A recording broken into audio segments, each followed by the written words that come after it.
नमस्कार साथियों, मैं प्रभात वालिया सोनी एजुकेशन के ऑनलाइन प्लेटफॉर्म पर आप सभी का स्वागत करता हूं। दोस्तों, जैसा सोनी एजुकेशन ने वादा किया है, हम लोग साथ मिलकर आप लोगों के लिए एग्जाम ओरिएंटेड ये सिलेबस ये एप्लीकेशन लेकर आए हैं। दोस्तों, अगर आपको हमारी सारी क्लासेस पसंद आ रही है, अच्छी लग रही है, जितने लोग अभी देख रहे हैं, तो ज़्यादा से ज़्यादा दोस्तों के साथ शेयर करें, उन्हें बताएं कि सोनी एजुकेशन एप्लीकेशन पे ये प्लान चल रहे हैं जिसके तहत हम अच्छे से पढ़ाई कर पा रहे हैं, टॉपिक वाइज भी पढ़ पा रहे हैं, सिलेबस ओरिएंटेड भी पढ़ पा रहे हैं, एग्जाम की दृष्टि से भी हर चीज़ इंपॉर्टेंट है। दोस्तों, कंप्यूटर विषय की जिम्मेवारी मैंने ले रखी है। कंप्यूटर विषय में जो भी समस्याएं आपको आती है, कोई सवाल आपके दिमाग में आता है, उस हर सवाल के लिए नैतिक रूप से मैं जिम्मेदार हूं। उस हर सवाल का जवाब देने की रिस्पॉन्सिबिलिटी, जिम्मेदारी, दायित्व मेरे ऊपर है। दोस्तों, आप जो यहाँ पर पढ़ रहे हैं, वीडियो क्लासेस है, उसके बाद क्वेश्चन आंसर सेक्शन है, उसके बाद टेस्ट सीरीज है, बहुत सारी बातें हैं। इसके अलावा एक B2C कंप्यूटर की बुक आती है, उसके अलावा एक B2C कंप्यूटर की बुक आती है मेरे नाम से, प्रभात वालिया, जिसमें आप जिस भी एग्जाम की तैयारी कर रहे हैं उस एग्जाम से संबंधित सारे सवाल दे रखे हैं, टॉपिक वाइज भी प्रश्न दे रखे हैं। व्याख्यात्मक नहीं है, व्याख्या आपको पहले पढ़कर करनी है या इस क्लास में देखकर करनी है। यानी आप अगर कंप्यूटर विषय में 100% सफलता चाहते हैं तो सोनी एजुकेशन का ये प्लेटफॉर्म, ये किताब और जो आप अभी नोट्स लिख रहे हैं, ये आपके लिए महत्वपूर्ण रहेंगे। दोस्तों, किसी एग्जाम में सिलेक्शन करवाने के लिए एक दो सवाल नहीं, सारे सवालों का महत्व होता है। दूसरी बात, मैंने अभी तक जितनी क्लासेस ली है और लूंगा, मैं आपसे कोई फालतू बात नहीं करूंगा, केवल थोड़ी सी मोटिवेशनल बात जो इस चैप्टर से संबंधित होती है, अध्याय से संबंधित होती है, वो करने की कोशिश करते हैं। दोस्तों, ये जो हमने क्वेश्चन आंसर सेक्शन लिया है, ये प्रोसेस यूनिट के लिए या मैं कह दूं हार्डवेयर सबके लिए मान्य होगा, क्योंकि यहाँ पर 15, 20, 30 क्वेश्चन मैं नॉर्मल वाले लूंगा, फिर इसके साथ आगे जो क्वेश्चन है उनको बढ़ा दूंगा, जिनके बारे में आप अच्छे से बात समझ पाएंगे। चलिए, क्या कह रहे हैं, फ्लॉपी डिस्क की जो एक सेक्टर होती है उसमें कितने बाइट का यूज करते हैं। तो दोस्तों, फ्लॉपी डिस्क का जो एक सेक्टर होता है उसमें 124 बाइट स्टोर होती है, लगभग बता रहा हूं, इन सभी में बेस्ट ये रहती है। उसके बाद अगले सवाल की तरफ बढ़ते हैं। ये सीधा फैक्ट वाला क्वेश्चन था, इसलिए मैंने इसके बारे में ज्यादा व्याख्या देने की कोशिश नहीं की। दोस्तों, दूसरी बात, मैं आपको एक बात बताता हूं, मेरा टारगेट है आपको 1 घंटे की क्लास में 50 क्वेश्चन करवाना। मेरा टारगेट है कि 1 घंटे की क्लास 60 मिनट या 40 मिनट में लूँ, उसमें 50 क्वेश्चन हो जाए। लेकिन अगर किसी क्लास में 50 क्वेश्चन नहीं हो पाते तो मैं एक और क्लास लेता हूं जिसमें मैं आपको 30-40 प्रश्न करवा देता हूं। मेरे समझाने का मतलब क्या हुआ मित्रों, कि आपको एक मॉड्यूल बनाना है, 1 दिन का बना लो कि आज मुझे 3 घंटे ये काम करना है। अगर आज आप 3 घंटे नहीं कर पाए हो तो कल आपको आज वाला जो रिमेनिंग टाइम प्लस डेली के 3 घंटे करने हैं। या ऐसे टारगेट बनाओ कि एक सप्ताह में 7 दिन होते, मुझे 7 दिन में 7 या 21 घंटे और संडे को 6 घंटे, यानी 24 घंटे पढ़ाई करनी है। 7 दिन में 24 घंटे करनी है, एक दिन में 3 घंटे एवरेज आया। किसी दिन आप 1 घंटा पढ़ पाए तो अगले दिन 5 घंटे पढ़ लो, ये मॉड्यूल होता है। आप टारगेट बनाओ कि मुझे IAS IPS बनना है, मुझे अधिकारी बनना है, इस पोस्ट पे जाना है, उसके लिए आपको क्या मेहनत करनी पड़ेगी आप जानते हैं। दूसरी बात, आप ऐसे माहौल में रहो, ऐसे एनवायरनमेंट में रहो जो आपको पॉजिटिव एनर्जी देता हो। पॉजिटिव एनर्जी का मतलब क्या हुआ, मम्मी, बुआ, मौसी, चाची जो आपको ये कहे बेटा पढ़ तो सफल होगा, उसके पास रहे। वरना आप जहां भी जिस जगह भी रहकर तैयारी करें, एकांतवास ले लें उसमें बैठ के। जब ऋषि मुनि तपस्या किया करते थे ना, तो वो घर में नहीं करते थे, उन्हें एकांतवास चाहिए था, जंगल चाहिए होता, पहाड़ पर्वत पे जाके बैठ के तपस्या करते थे। दोस्तों, इस समय नौकरी लगना, किसी एग्जाम को फाइट करना, तपस्या करने से भी ज्यादा महत्वपूर्ण है। चलिए, कोई बात नहीं दोस्तों, साथियों, आगे बढ़ते हैं अगले प्रश्न की ओर। विधिवत शुरुआत रखते हैं क्लास की, बातचीत होती रहेगी, मॉड्यूल चलते रहेंगे, समझ आता रहेगा। क्या कह रहे हैं, फ्लॉपी डिस्क होती है। अच्छा, फ्लॉपी डिस्क किसका काम करती है, स्टोरेज का, इनपुट का, आउटपुट का, नन का। फ्लॉपी डिस्क आपका एक कौन सा डिवाइस होती है दोस्तों? स्टोरेज डिवाइस होती है। दो आंसर थोड़ी आएगा। देखो कई बार ऐसी दिक्कत हो जाती है, मैंने ऊपर टिक कौन से पे लगाया है? एक पर। ऑप्शन में कौन सा भर दिया? दो। तो किताब में या कभी ओएमआर सीट में अपन छोटी मोटी मिस्टेक करते तो ऐसे कर जाते हैं। मैं तो सोच रहा था कि अगला क्वेश्चन आए भाई इसके बाद, लेकिन लिखना कितना था मुझे यहां पर? एक। लिख कितना दिया? दो। कई बार ऐसे भी हो जाता है, टिक एक पे लगा रखा है ओएमआर सीट में और आप कौन से पे टिक लगा के आ जाते हो? दो पर। इस छोटी छोटी बातों का आपको ध्यान रखने की कोशिश करनी है। चलिए आगे बढ़ते। प्रश्न संख्या 2 के बाद कौन सा? तीसरा। दोस्तों ये भी अच्छा प्रश्न है। किताब खोलकर देखना, कॉपी खोलकर देखना, नोट्स पढ़ना मैंने अच्छे से करवाया। हार्ड डिस्क, एक जो अच्छी हार्ड डिस्क होती है जनरली ज्यादा भी लगाती है भाई, 3600 राउंड प्रति मिनट लगाती है। घूमती है ना हार्ड डिस्क तो कितने राउंड लगाती है? 3600 राउंड प्रति मिनट लगाती है। चलिए अच्छा देखो कई लोग तुक्का मारेंगे, आजकल कोरोना वायरस चल रहा है तो ब्लू रे एक वायरस है। कई कहेंगे सर ब्लू व्हेल तो हमने सुना था वो मछली थी तो मछली लिख देते भाई। कोई कहे सर ब्लू व्हेल पता नहीं क्या सर्च इंजन है, पता नहीं क्या है, पता नहीं क्या है, पता नहीं कर क्या रहे हैं, अब उनको समझ ही नहीं आ रहा। अरे आपको प्रश्न देखना है, हाथ यहां चल रहा है ऐसे, तो ये सीन नहीं है क्लास का। मेन सिस्टम है, प्रश्न को पढ़े, जवाब दे, अच्छे से समझने की कोशिश करें। ठीक है, क्या कह रहा है? ब्लू रे एक प्रकार का क्या होता है दोस्तों? स्टोरेज डिवाइस होता है, जिसे हम क्या कहते हैं? BRD। मतलब क्या हुआ? ब्लू रे डिस्क किस प्रकार का डिवाइस है दोस्तों? ये एक स्टोरेज डिवाइस है, ऑप्टिकल स्टोरेज डिवाइस है, ऐसा कह सकते हैं। ठीक है, कोई बात नहीं, आगे बढ़ जाइए सर। ऐसा ही कर रहा हूं मित्रों। दोस्तों कौन सा प्रश्न है? 5वां। थोड़ा फीलिंग लीजिए फिर जवाब देंगे। पढ़िए प्रश्न को फिर बताइए। डिस्क को ट्रैक और सेक्टर में डिवाइड करने की प्रक्रिया को क्या कहते हैं?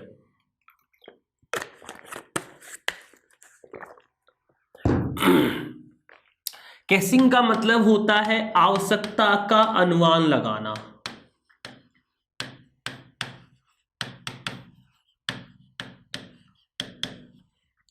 फॉर्मेटिंग का मतलब होता है ट्रैक व सेक्टर बनाना। अलोटिंग का मतलब होता है अलोट करना, आवंटित करना।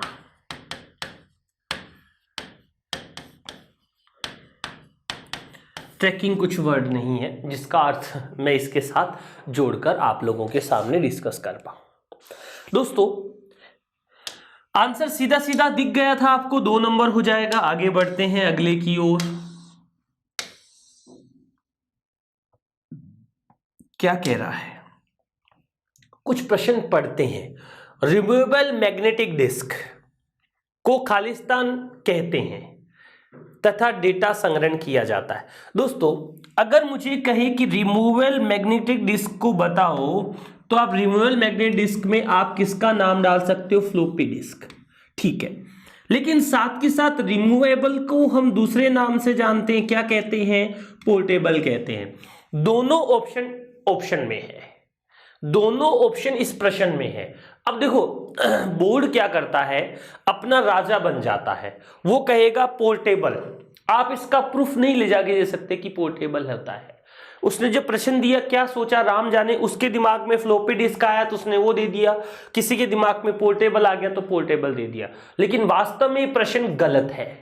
ये प्रश्न अगर दोनों ऑप्शन के साथ आता है, एग्जामिनर कहता है बी सही तो बी, एग्जामिनर कहता है डी सही तो डी। कहने का मतलब ये है दोस्तों यहां पर फ्लॉपी डिस्क भी आ सकता है, यहां पर पोर्टेबल भी आ सकता है। टेक्निकली जहां तक मुझे लगे कि भाई विवाद ना बनाओ, इस प्रश्न को हटा दूं, वरना तो मैं पोर्टेबल कहूंगा। वहां पर टेक्निकली रिमूवेबल मैग्नेटिक डिस्क से अपन निकाल सकते हैं, उसे पोर्टेबल डिस्क के नाम से, तो फ्लॉपी को भी निकाल सकते हैं, फ्लॉपी भी तो पोर्टेबल है। तो इसका आंसर दोस्तों 3 भी हो सकता है और 4 भी हो सकता है क्योंकि ऐसा प्रश्न उसे ऐड नहीं करना है।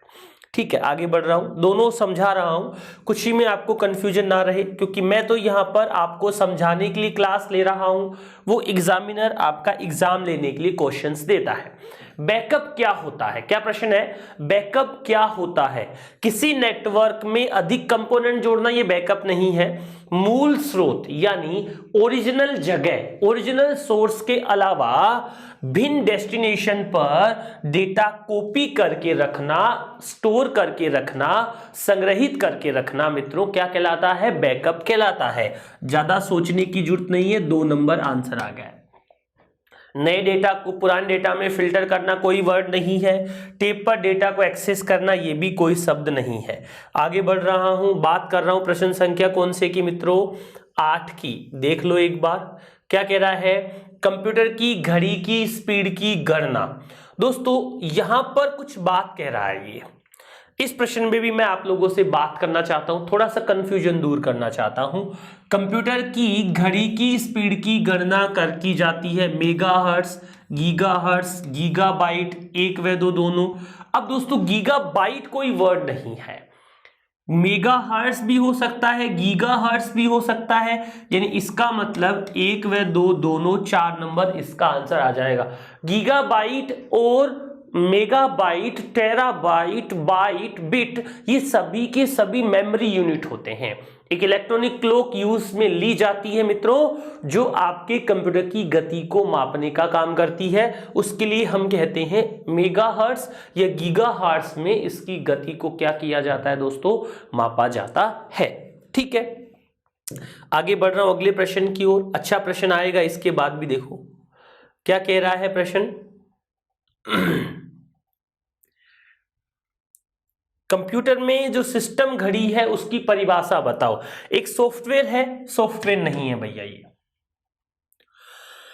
एक टाइमिंग डिवाइस है जो कंप्यूटर में सभी इंस्ट्रक्शन को इनपुट प्रोसेस करती है? ऐसा भी नहीं है।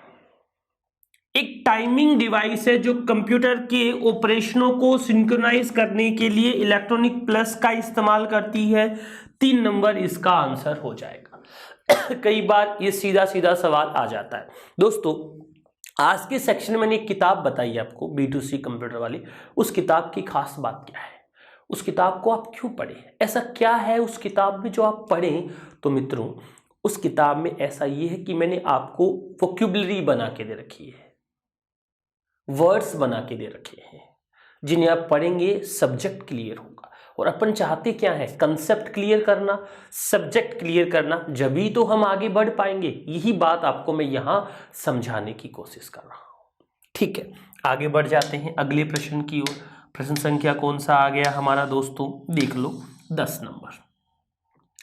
एक छोटे सिलिकॉन चिप पर ट्रांजिस्टर और अन्य इलेक्ट्रॉनिक उपकरणों के साथ पूर्ण इलेक्ट्रॉनिक सर्किट को हम क्या कहते हैं दोस्तों? इंटीग्रेटेड सर्किट कहते हैं क्या?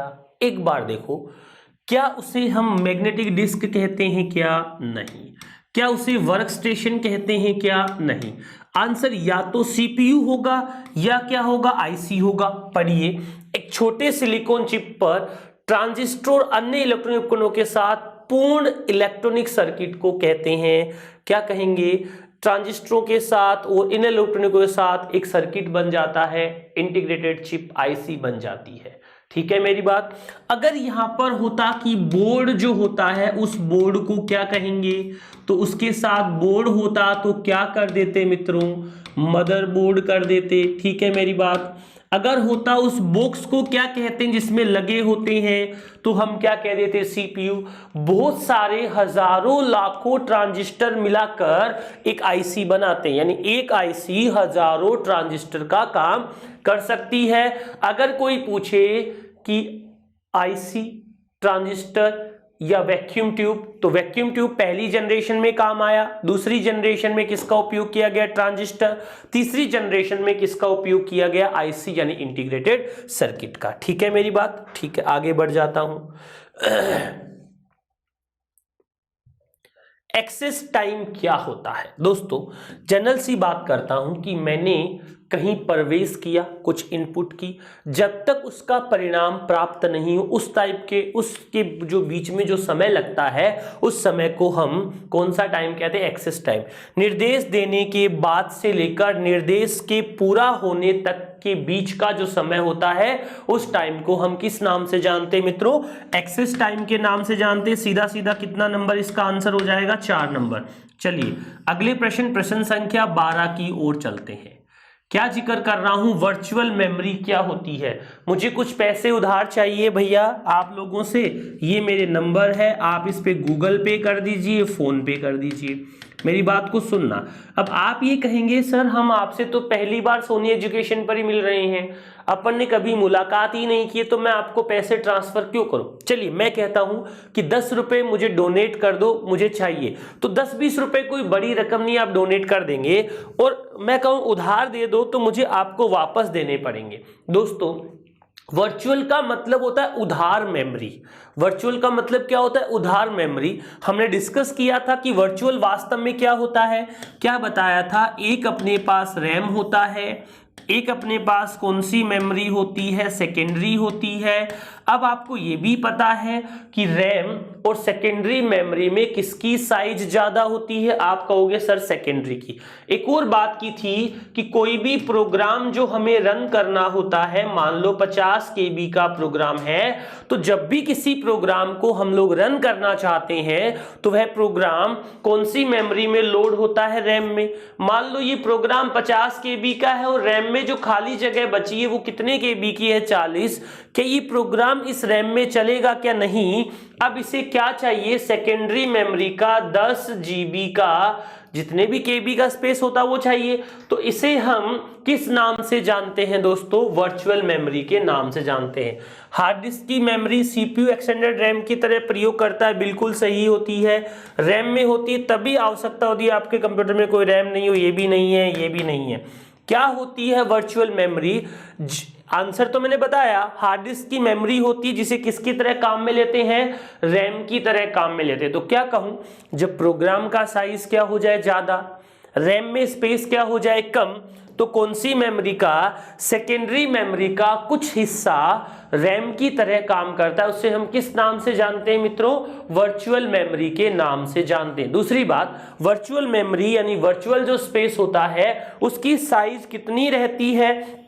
तो ये भी साइज फिक्स नहीं होती है, ये डिपेंड करती है कि कितना आपका सेकेंडरी मेमोरी है और कितना आपका रैम है। यानी कोई कहे कि वर्चुअल का साइज बताओ कितना होता है, तो आप कहेंगे कि सर वर्चुअल का साइज सेकेंडरी मेमोरी और रैम की साइज पर निर्भर करता है, फिक्स नहीं होता है। ठीक है, यहां तक आगे बढ़ जाते हैं।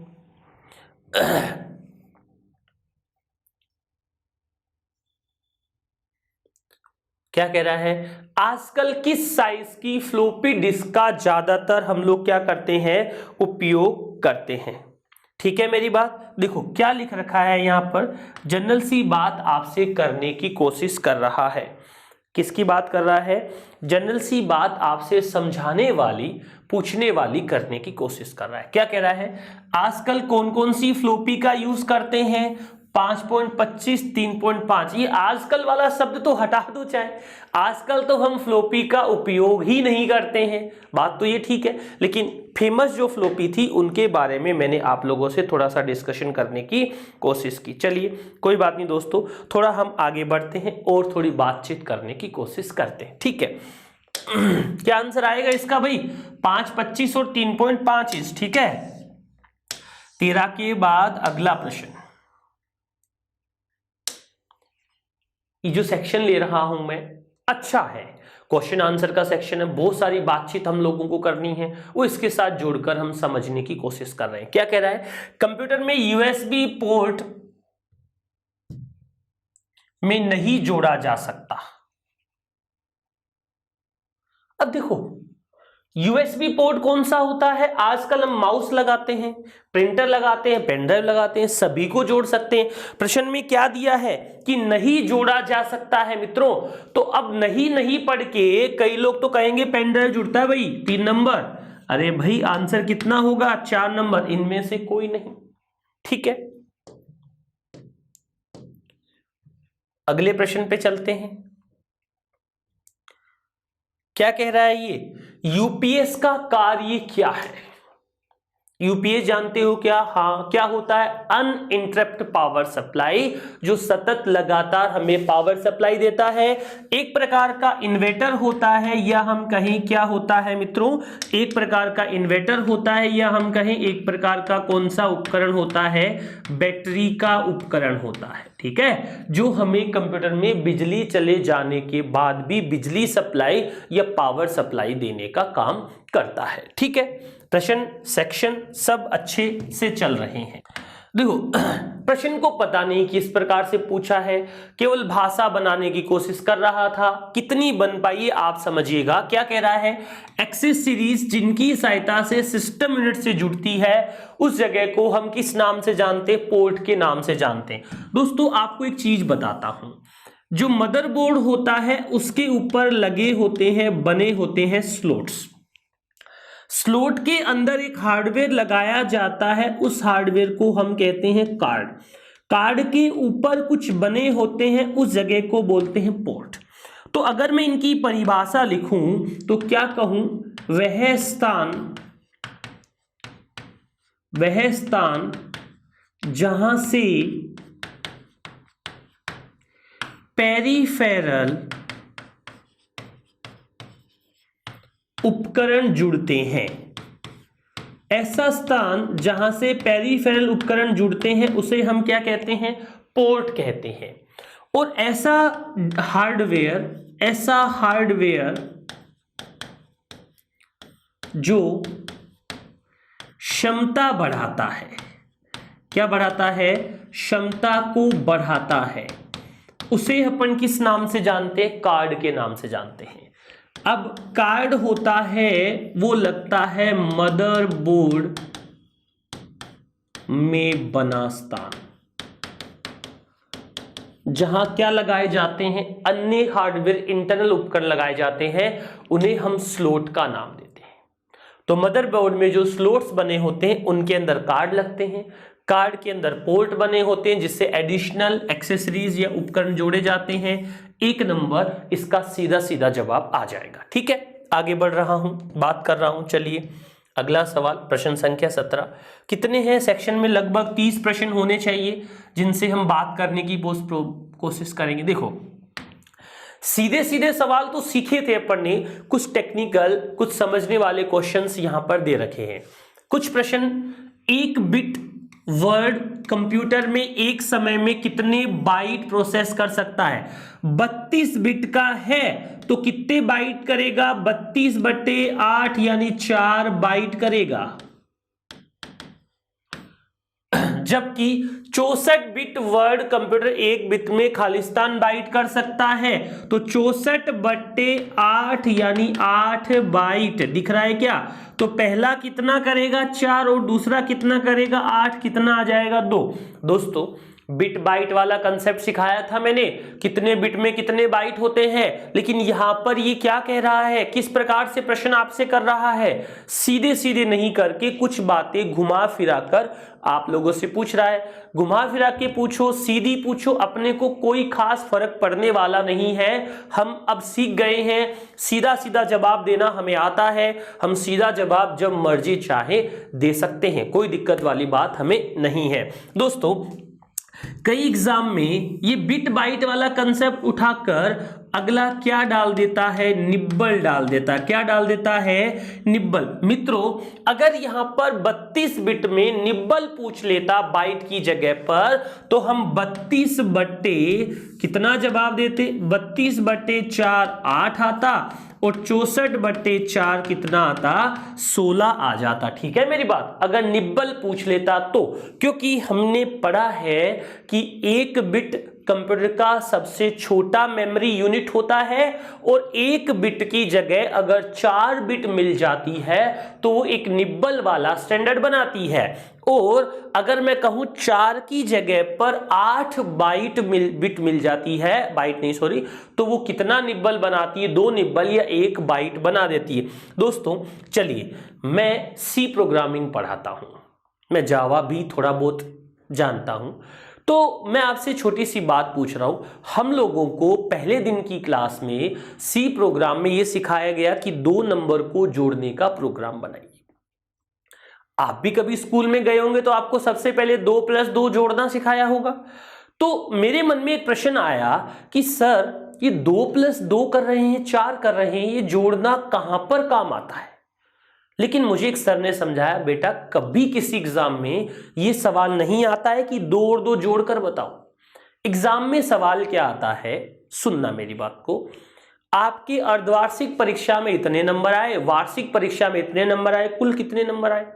टेक्निकली सवाल जुड़वा रहा है लेकिन आपसे सीधा नहीं बोल रहा है अर्धवार्षिक में इतने आए, वार्षिक में इतने आए। चलिए आपकी शादी है, आपने खुद ने इतने कपड़े खरीदे, पापा ने इतने का खरीदा, मम्मी ने इतने खरीदा, बुआ ने इतना खर्चा किया, शादी का कुल खर्चा बताओ। इसका मतलब क्या हुआ भैया, इन सब का क्या करना पड़ रहा है, टोटल जोड़ करना पड़ रहा है ना। तो यही बात मैं आपको यहां पर समझा रहा हूं कि जो प्रश्न दिख रहा है बिट बाइट में कितने केबी एमबी, वो सीधा नहीं आकर जैसा स्क्रीन पर बना हुआ है वैसा भी आ जाता है। क्या एक 32 बिट वर्ड का कंप्यूटर एक समय में कितने बाइट का अभिगमन भेज सकता है, सेंड कर सकता है, काम में ले सकता है, ये पूछ रहा है। ठीक है, तो मैं आपको बता रहा हूं ये प्रश्नों की भाषा है। एग्जामिनर इससे भी कुछ और नई लैंग्वेज बना सकता है।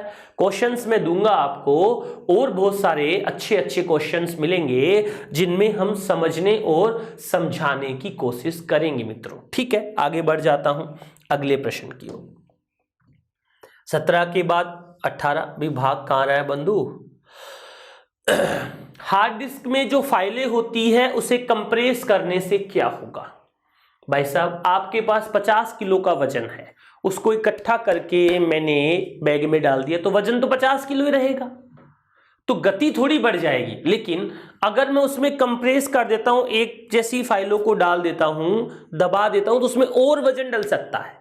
तो सिंपल सी बात यह है, कंप्रेस करने से हार्ड डिस्क की स्टोरेज क्षमता क्या हो जाती है दोस्तों, बढ़ जाती है। हार्ड डिस्क द्वारा रोकी गई जगह क्या हो जाती है। देखो अभी मैं खुद इस बोट पानी के चक्कर में क्या कर रहा था, एक टिक लगा के आगे पढ़ ही नहीं रहा था, सामने लैपटॉप चल रहा है, इसमें तो दिखता है मुझे, इधर भी दिख रहा है, कैमरे में भी दिख रहा है, लेफ्ट 3 जगह दिखता है। भाई गाड़ी चलाते ना वैसे, राइट लेफ्ट और बीच वाला कांच, तीनों कांच दिख रहे हैं, स्क्रीन भी दिख रही है, ये भी दिख रहा है, ये भी दिख रहा है। तो मैं नीचे देखा एक और बात कर रहे हैं यार, क्या कह रहा है, क्षमता बढ़ जाती है, ये तो मुझे पता था बढ़ जाती है, लेकिन इससे क्या होता है, हार्ड डिस्क पर रोकी गई फाइलों में जो जगह होती है वो उनकी जगह कम हो जाती है, इसे तो क्षमता बढ़ना कहते हैं। तो सीधा सीधा इसका आंसर कितने नंबर आ जाएगा मित्रों, 2 नंबर आ जाएगा। कोई दिक्कत वाली बात नहीं है। ठीक है, आगे बढ़ रहा हूं।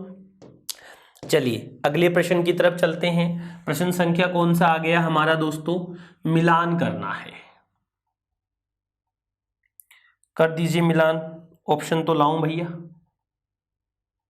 मिलान तो पढ़ ही लेंगे। ठीक है, 1 सेकंड के लिए पढ़ लीजिए, बात करेंगे हम लोग। पोस्ट क्या होता है हमने डिस्कस किया था थोड़ी देर पहले।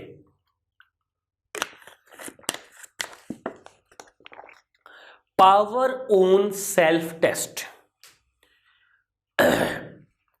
जब मशीन चालू होती है तो इनपुट आउटपुट डिवाइसेस की जांच करती है, इसे हम पोस्ट यानी पावर ऑन सेल्फ टेस्ट का नाम देते हैं। माइक्रो प्रोसेसर होता है बहुत सारे ट्रांजिस्टर आईसीस का समूह। सिलेंडर होता है बहुत सारे ट्रैक का दल। रजिस्टर क्या होता है, सबसे तेज सर्किट मेमोरी होती है। आप पढ़ लीजिए, तीर जहां चल रहे हैं वहां चला जी, चलाओ ना नैनो से। बस इतना, इतने ज्यादा म्यूजिक पसंद नहीं हूं मैं, फिर भी थोड़ी बहुत आपसे बातचीत कर लेता हूं। क्या आएगा बोलो, पहले के साथ में तीसरा, ये नहीं होगा, ये भी नहीं होगा। दूसरे के साथ में पहला, 3 नंबर हो जाएगा। प्रश्न पढ़ लिया, आंसर देख लिया, खुश हो गए, कोई बात नहीं, आगे चलते हैं। अगला प्रश्न, ओहो वापस से मिलान करना है, कर लेंगे भाई। मिलान में हमें क्या समस्या है, क्या कह रहा है बताओ।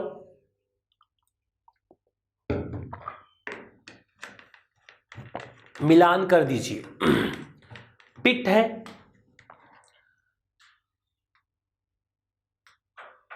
0 है, सीधा सीधा बन गया। स्पेलिंग को ये कर लो, BLU रखते हैं, ई नहीं लगाते हैं। कुछ प्रश्न को तो आंसर स्क्रीन पर देखते आना चाहिए। पिट जो अपना स्पाइरल स्टोरेज होता है CD का, इसमें 1 0 1 1 0 1 1 1 0 1 1 1 0 ऐसे डेटा संग्रहित होता है। तो जिस जगह 0 लिखा है उस जगह को हम लेंस के नाम से देते हैं, और जहां पर 1 लिखा है उस जगह को हम क्या कहते हैं, पिट के नाम से जानते हैं। जनरल सी बात है जो आपको स्क्रीन से मैं समझा रहा हूं। आगे बढ़ रहा हूं, मिलान कीजिए। क्या कह रहा है प्रश्न, पढ़ लीजिए, मुझसे बात कर लीजिए। पेरीफेरल उपकरण, प्रोग्राम, ऑप्टिकल स्टोरेज, हार्डवेयर। दोस्तों ये पेरीफेरल और हार्डवेयर एक ही होंगे, गारंटी है मेरी। ऑप्टिकल स्टोरेज प्रोग्राम, ये वर्ड, एक्सेल, पावर पॉइंट, ये प्रोग्राम है, इसके बारे में बात नहीं करेंगे। ऑप्टिकल स्टोरेज में CD, DVD, ब्लूरे डिस्क ये है, इनके बारे में भी हम समझेंगे। पेरीफेरल उपकरण और हार्डवेयर दोनों बराबर है, आप इनको किसी से मिला दो, फर्क नहीं पड़ रहा। लेकिन अगर मैं कहूं ये OMR, MICR ये बाहर की ओर से जुड़ते हैं, इन्हें पेरीफेरल कहता हूं, और ये CD, DVD को मैं किसके नाम से जान सकता हूं, हार्डवेयर, क्योंकि ये भी हार्डवेयर है, ये भी हार्डवेयर है, ये तीनों तो हार्डवेयर की श्रेणी में आ रहे हैं। अब मैं मेरी मर्जी से बना रहा हूं, बता रहा हूं, उस हिसाब से बात कर रहा हूं, क्योंकि प्रोग्राम में तो ठीक है, एक तो बिल्कुल कंसेप्ट सेट हुआ, ऑप्टिकल स्टोरेज में भी ठीक सेट हुआ, CD, DVD ये तो मैच है। Hardware CD drive, DVD drive, technically ये CPU के अंदर भी लगा होता, अंदर से जुड़ा होता है, इन्हें पेरीफेरल हम नहीं कहेंगे, इसलिए मैंने इसको बेस्ट मैच पेरीफेरल बनाकर आपको बताया है। तो आंसर देखो क्या है, पहले के साथ में दूसरा, यहां भी है और यहां भी है, ये दोनों एक जैसे ही हैं भाई। दूसरे के साथ में तीसरा, यहां भी है, यहां भी है। तीसरे के साथ में D, यहां भी है, यहां भी है। चलिए कोई बात नहीं, इसका आंसर 1 नंबर भी बन सकता है और 3 नंबर भी, ऑप्शन मिस्टेक है, हम लोग समझ गए, कोई दिक्कत वाली बात हमें नहीं है। आगे बढ़ रहा हूं अगले प्रश्न की ओर।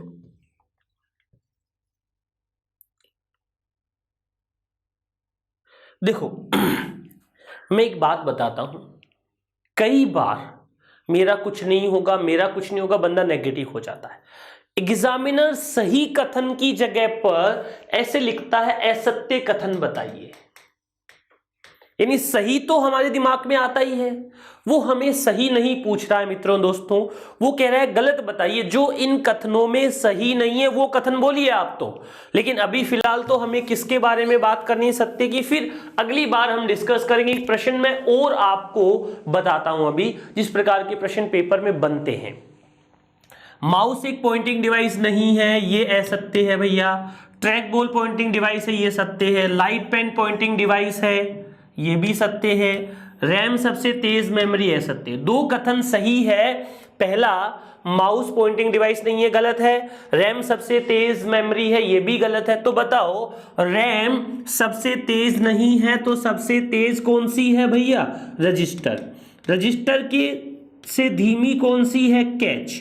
कैच से धीमी कौन सी है, रैम। और रैम से धीमी कौन सी है, हार्ड डिस्क। अब मित्रों एक बात बता रहा हूं, एग्जाम में पूछे जाने वाला प्रश्न, इंपॉर्टेंट, अति महत्वपूर्ण प्रश्न है ये। सबसे तेज मेमोरी कौन सी है, रजिस्टर।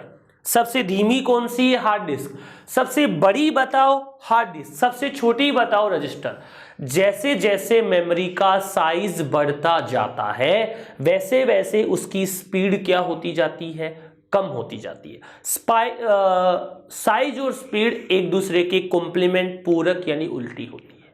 अब एक और बात समझा दूं आपको, बता दूं कि अगर कई बार इस प्रकार का सवाल बताए कि मेमोरी को गति के अनुसार बढ़ते हुए क्रम में बताइए, घटते हुए क्रम में बताइए, आरोही क्रम में बताइए, अवरोही क्रम में बताइए, तो इस प्रकार के सवाल बन जाते हैं। बढ़ता हुआ क्रम होता है सबसे पहले सबसे छोटा, फिर उससे बड़ा, फिर उससे बड़ा, फिर सबसे बड़ा। घटता हुआ क्रम अवरोही क्रम होता है, उसमें सबसे पहले सबसे बड़ा, फिर सबसे छोटा, फिर उससे, इस प्रकार की सीरीज चलती है जिनके बारे में हम समझते हैं और मित्रों बात करने की भी कोशिश करते हैं। कोई दिक्कत यहाँ तक नहीं है। आगे बढ़ेंगे तो और भी बातें आपको समझ आना शुरू हो जाएगी। अभी तो हमारी क्लास मेमोरी वाले पोर्शन पे अटकी पड़ी है। वर्ड एक्सेल पावर पॉइंट जब आएगा तो और इंटरेस्टिंग बात बनेगी। प्रैक्टिकल बातें मैं शायद और भी अच्छे से करता हूं जो आपके एग्जाम में काम आती है। कंप्यूटर विषय में 2 सवाल ज़्यादा आते हैं, फुल फॉर्म वाले, शॉर्टकट की वाले, लेकिन आजकल नहीं है वाले सवाल भी ज़्यादा जुड़ रहे हैं। दोस्तों अगला वर्ड है ह्यूमन वेयर किसे कहते हैं। वो यूजर जो सभी यूजर किसी न किसी रूप में कंप्यूटर से संबंधित है उसे ह्यूमन वेयर कहते हैं। जो मानव समाज से जुड़े होते हैं, जो नहीं जुड़े होते हैं, जुड़ना चाहते हैं, पता नहीं। देखो एग्जामिनर जब कुछ बनाता है, लिखता है तो बहुत सारी बातें अपने दिमाग में सोच लेता है। अब उन सारी बातों को जोड़कर, सारी बातों का मिलान करके इस प्रकार के प्रश्न हम लोग बना लेते हैं। चलिए 23 के बाद देखो 30 प्रश्न का सेक्शन होना चाहिए। ये अच्छा प्रश्न सेक्शन बन रहा है।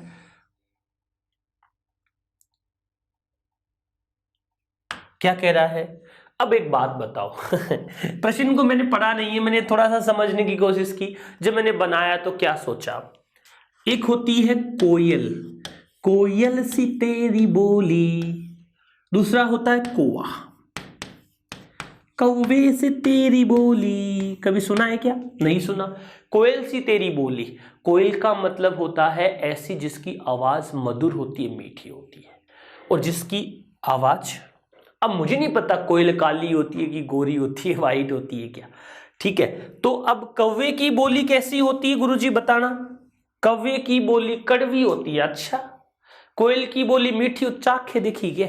चाखे मतलब टेस्ट किया था क्या उसका कि आप कह रहे हो मीठी हमने तो सुना है सर, गाने में सुना है, ठीक है कोई बात नहीं भैया। कोयल की बोली ऐसी होती है जो हमें कानों में सुहाती है, अच्छी लगती है। कौवे की बोली ऐसी होती है जो हमारे कान को अच्छी नहीं लगती है। तो दोस्तों ब्लैक पैसा की वाइट पैसा, वाइट पैसा अच्छा होता है, ब्लैक मनी तो खराब होती है।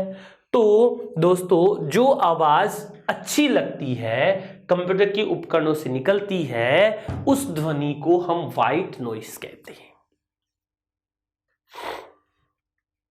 आगे बढ़ रहा हूं।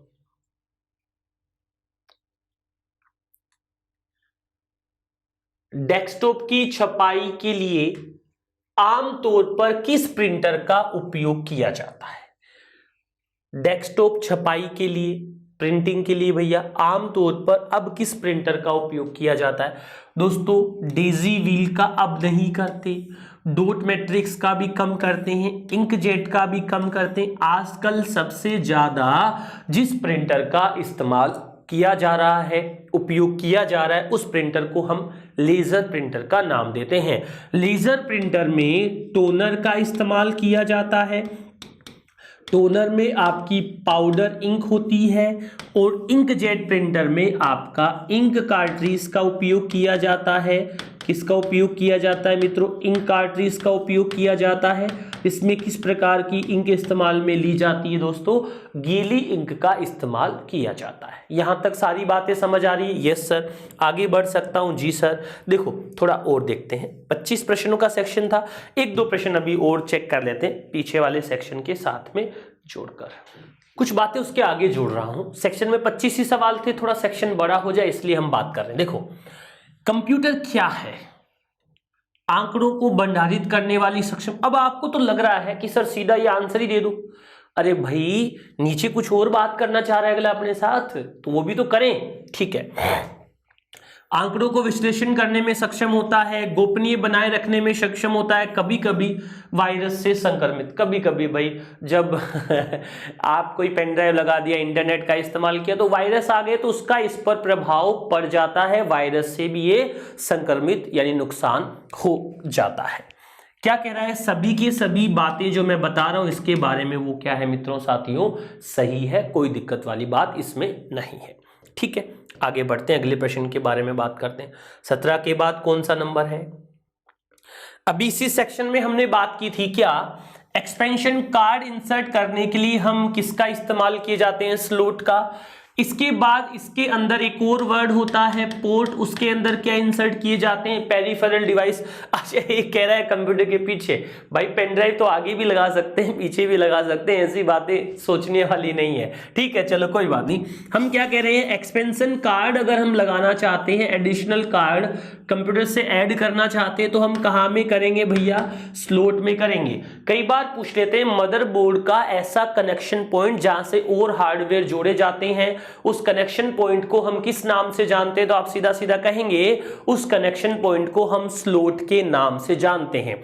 ठीक है आगे बढ़ रहा हूं, अगले सवाल के बारे में बात करूंगा। 18 के बाद अगला 19 नंबर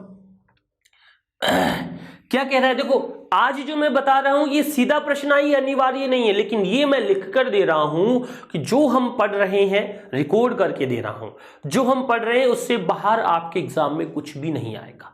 लैंग्वेज चेंज हो जाती है उसका मेरे पास कोई ज्यादा इलाज नहीं है, क्योंकि एग्जामिनर की भाषा दूसरी, मेरी भाषा दूसरी, लिखने का तरीका। जब कोई नई युक्ति संगणक यानी कंप्यूटर से जोड़ी जाती है तो एक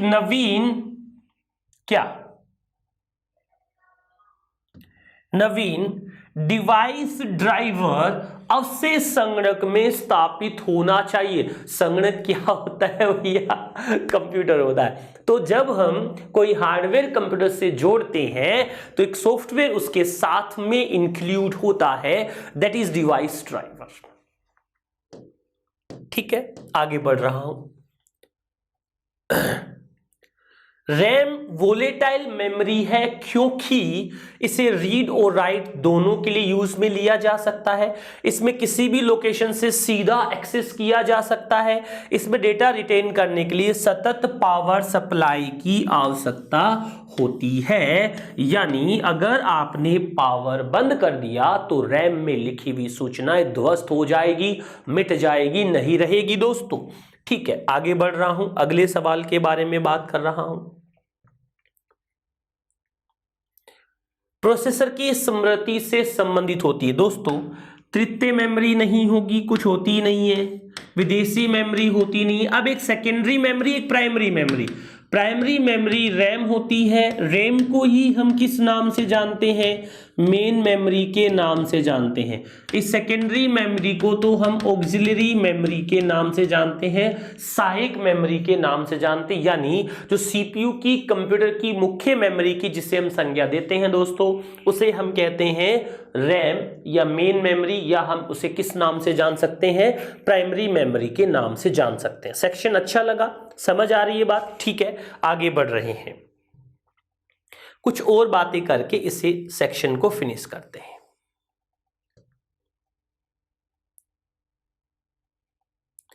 क्या कह रहा है, इनपुट आउटपुट प्रोसेसिंग डिवाइसेस का एक साथ समूह बना दिया जाए तो वह निम्न रूप से रूपांतरित करेगा।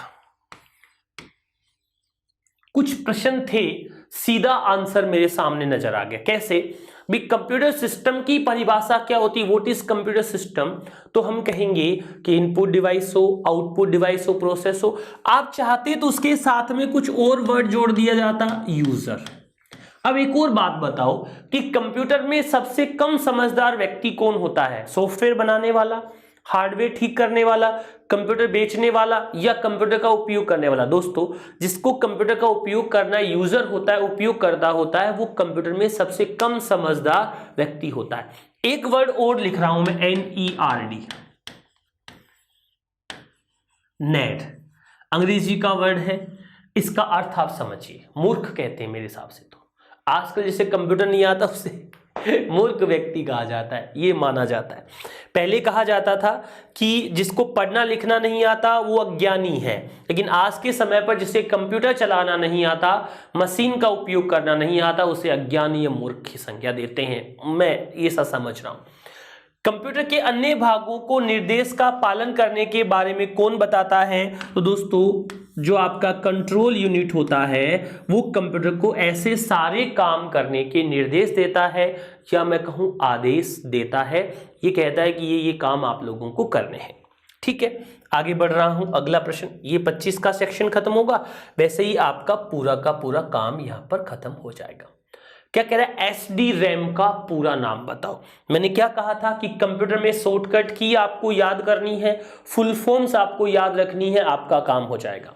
क्या लिखा है, रैम का पूरा नाम क्या होता है, synchronous dynamic random access memory. 1 number लगा दो, बात खत्म हो जाएगी। ठीक है, आगे बढ़ते हैं, बात कर रहे हैं अगला और आज के सेक्शन का लास्ट प्रश्न, डीडीआर रैम का पूरा नाम बताओ। क्या बताएंगे डीडीआर का पूरा नाम, double data rate random access memory.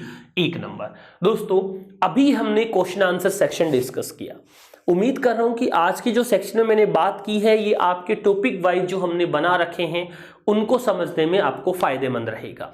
साथ ही साथ मैंने जैसे क्लास लेते समय बोला था कि आप अगर क्वेश्चन आंसर की क्लास को पहले देखते हैं तो आपके मन में विचार तो आएंगे, ये ड्राइव क्या होता है, डिजिटल क्या होता है, डॉट डीडीए क्या होता है, कुछ तो सोचोगे ना।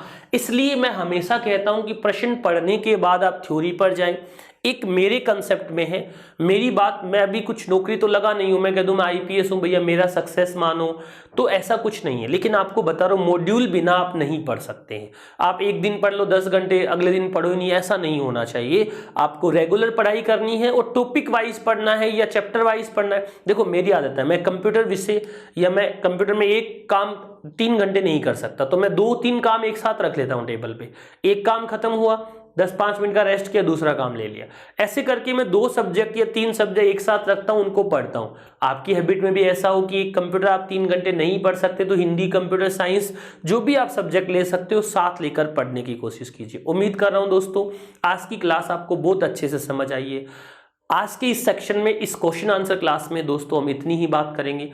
अगली क्लास तक के लिए आप सभी लोगों का धन्यवाद, आभार।